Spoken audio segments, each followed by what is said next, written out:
কি ভাইয়া তুমি আমাদের লেভেল শিখাও ভাইয়া, আমাদের লেভেল সম্পর্কে ধারণা আছে ভাই তোমার? আজকে সুন্দরবন আইছি ভাই, সুন্দরবন ভাড়া নিয়ে আইছি বুঝছো?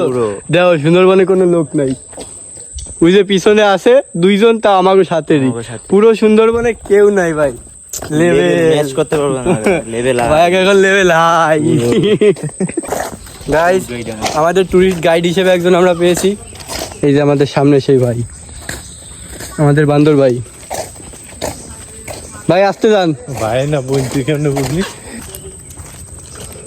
হ্যাঁ দাঁড়া বেটা, আমাকে গাইড। আমরা প্রথম যখন আছি না, এই সব কাঠের ছিল। গাইস এদিকে জিনিসটা দেখছিল একটু আগে, এদিকে জিনিসটা দেখে মুখটার বন্ধই হচ্ছে না, এটা কামড় দেবে। এটা বড় একটা জিনিস দেখছো তো গাইস।